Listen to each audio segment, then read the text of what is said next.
എന്ന വാദത്തെ പ്രഥമദൃഷ്ട്യാ കോടതി തള്ളി എന്ന് പറയേണ്ടതായിട്ട് വരും.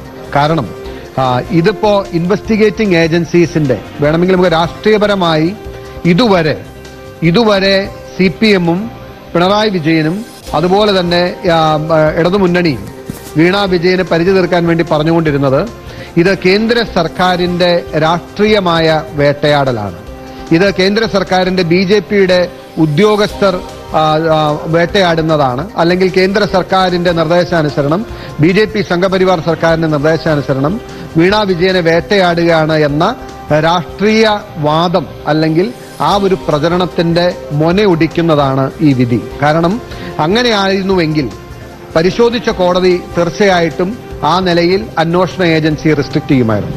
അന്വേഷണ ഏജൻസിക്ക് ഇനി മുമ്പോട്ട് പോകാൻ കഴിയില്ല, അല്ലെങ്കിൽ അന്വേഷണം ദുരുദ്ദേശപരമാണെന്നും രാഷ്ട്രീയ പ്രേരിതമാണെന്നും കോടതി കണ്ടെത്തുമായിരുന്നു. ഇപ്പോൾ കോടതി കണ്ടെത്തിയിട്ടുള്ള ഇന്നത്തെ ഈ ഘട്ടത്തിൽ നമുക്ക് പറയാൻ കഴിയുന്നത് ഈ അന്വേഷണം രാഷ്ട്രീയ പ്രേരിതമാണ്, അല്ലെങ്കിൽ BJP സംഘപരിവാർ സർക്കാരിന്റെ വേട്ടയാടലാണ് എന്ന പിണറായി വിജയന്റെയും CPM-ന്റെയും വാദം പാടെ പൊളിഞ്ഞിരിക്കുന്നു. ഇനി ആ വാദം ഉയർത്താൻ കഴിയില്ല.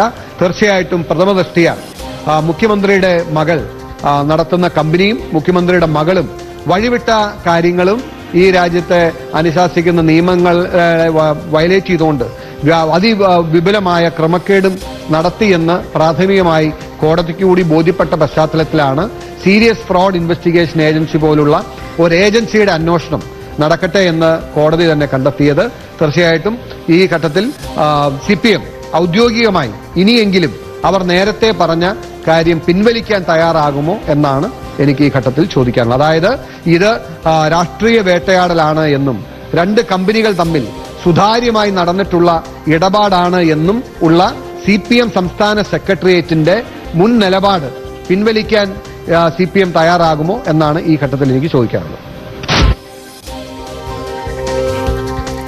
രാഷ്ട്രീയമായി തിരിച്ചടിക്കുകയാണ് മാത്യു കുഴൽനാടൻ. മുഖ്യമന്ത്രിക്കെതിരായ ആരോപണങ്ങൾ തുടർച്ചയായി നിയമസഭയിലും രാഷ്ട്രീയ വേദികളിലും ഉയർത്താറുള്ള മാത്യു കുഴൽനാടനാണ് പറയുന്നത്. ഈ വിഷയത്തിൽ കേന്ദ്ര ഏജൻസികളെ ഉപയോഗിച്ച് BJP രാഷ്ട്രീയപരമായ നീക്കം നടത്തുന്നു എന്ന ആരോപണം നിലനിൽക്കില്ല. ഈ വിഷയത്തിൽ അങ്ങനെ ഉണ്ടായിരുന്നെങ്കിൽ അത് കോടതി ഇടപെട്ടേനെ എന്നതാണ് ഇക്കാര്യത്തിൽ മാത്യു കുഴൽനാടന്റെ വാക്കുകൾ. ഒരു കാര്യം വ്യക്തമാണ്, ഈ കേസിന്റെ തുടർ നടപടികളുമായി ബന്ധപ്പെട്ട് നിർണായകമാവുന്നത് കരിമണൽ ഇടപാടുകളുമായി ബന്ധപ്പെട്ട രേഖകളാണ്. മഞ്ജുഷ്, നമ്മൾ കഴിഞ്ഞ ദിവസം ഒരു രേഖ പുറത്തുവിട്ടപ്പോൾ ആ രേഖയിൽ സൂചിപ്പിക്കുന്നത് CMR-ന് വേണ്ടി സർക്കാർ 4 വർഷത്തെ ദുരൂഹമായ ഒരു വൈകൽ നടത്തി എന്നതാണ്.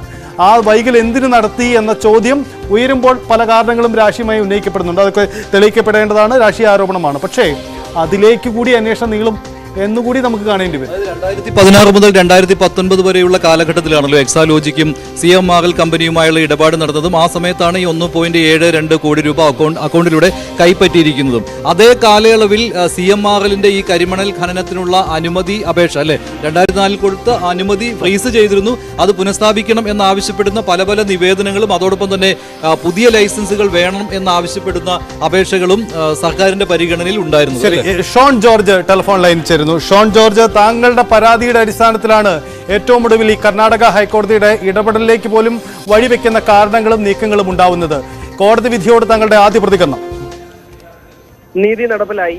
തീർച്ചയായിട്ടും കോടതിയിൽ, പ്രത്യേകിച്ച് ഇന്ത്യൻ ജുഡീഷ്യറിയിൽ ഒരു അഭിഭാഷകൻ എന്ന നിലയിലും അതിലുപരി ഭാരതത്തിൽ ഒരു